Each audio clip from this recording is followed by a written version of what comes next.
It's early March here in New Zealand, and the Roar is around the corner. In this episode, me and Kim are in North Canterbury. We've got one day to find a hard-antlered stag in some rugged mountain country.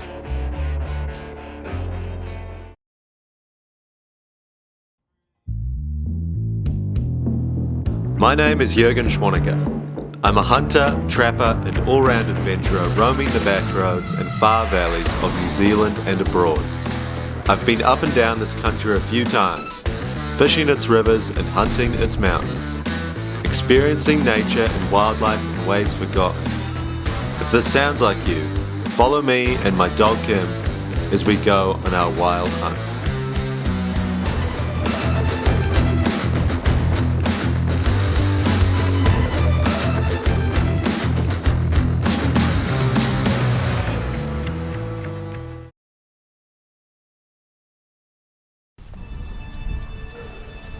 In these arid North Canterbury hills is the stag I'm after. These are New Zealand's badlands. I'm heading out into the late morning heat to get to a spot where I can glass this valley and find a stag worth shooting.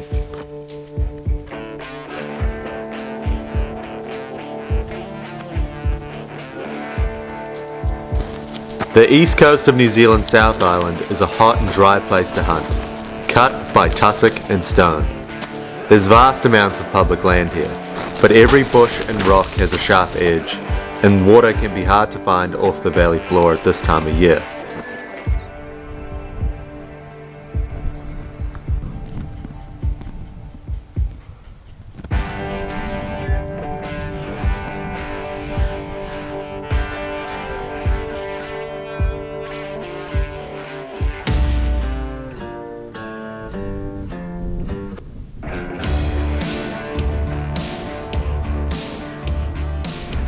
Out in some very dry country today, looking for chamois, reds, and maybe even some pigs. I'm seeing a lot of pig sign actually, a lot of big pig sign too. But I saw a chamois buck yesterday. It's about midday. I'm heading out to get some elevation and find a good glassing spot, which is easier said than done in this grubby looking stuff. It is dry, there's very little water. We'll be right.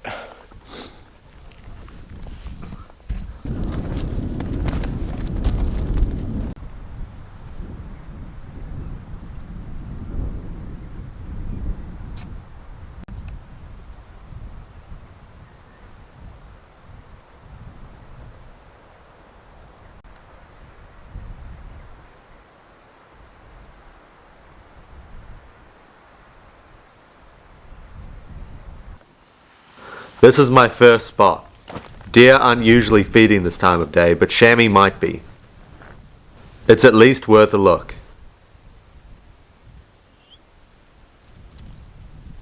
I'm glassing as I'm going, but I have an area in mind that I want to hunt this evening.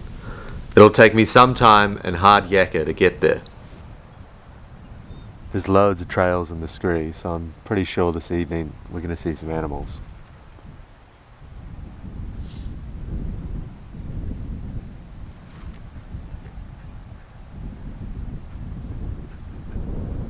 There's some cool looking country up the back there, but I don't think we're going to really get to that today.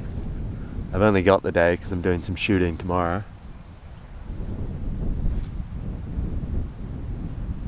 But it does look cool. This landscape is a patchwork of old beech forest, tussock and rock. Every hilltop is effectively a great mound of gravel. The deer are likely held up in the bush during the day.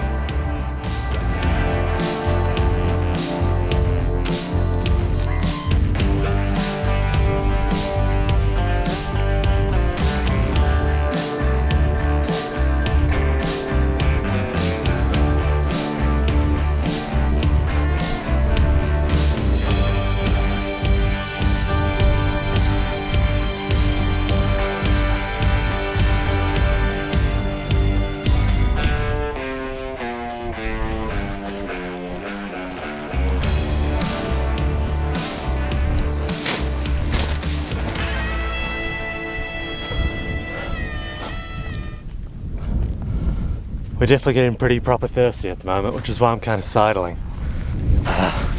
Because I know if I sidle for long enough, we're going to bump into a little trickle of water somewhere. But this scree field is not making it quick and easy, that's for certain. And I've still got a way to go before we get to some water.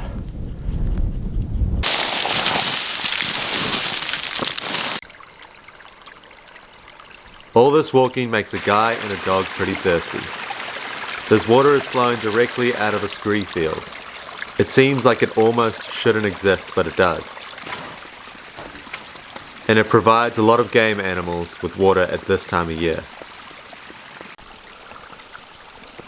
It's actually quite eye-opening that once the water kind of comes out, you get all this greenery and sort of foreign European grasses growing in these little stream beds. I can just about guarantee this is where the animals are. It's still hot this time of year, they need water still. And this is where the food is as well. Because this stuff is a lot better than all that dry tussock out there.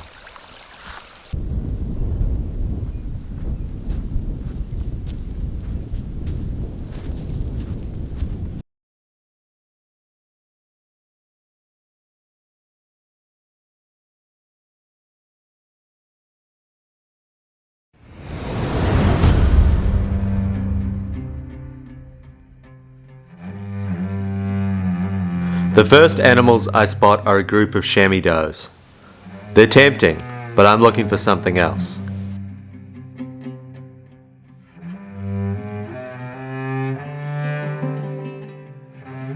A red stag.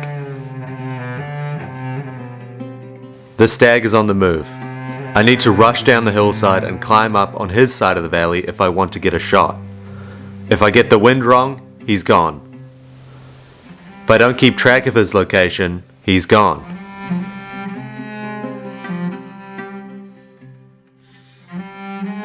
It's times like these I'm glad I have Kim. The wind is good, and she leads me right up the creek he was feeding in. At this point she's winding like crazy. I know he's close.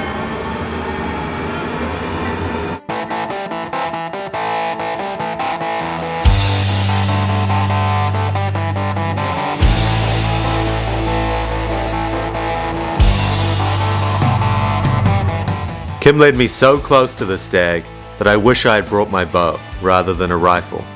Less than 20 yards.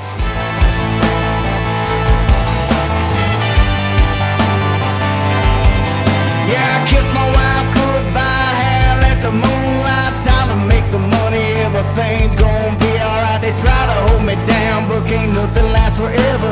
I feel it in my bones, there's a change in the weather. Put me back in the saddle, out on the road. This way I make a living is the only way I know. You're messing with some forces. If you enjoy these films, check out my Instagram. It's filled with all sorts of outdoor photos and stories. From there you can find my podcast that I've been on, all the articles I've published, and heaps more. Don't forget to subscribe and follow. Go be swarthy.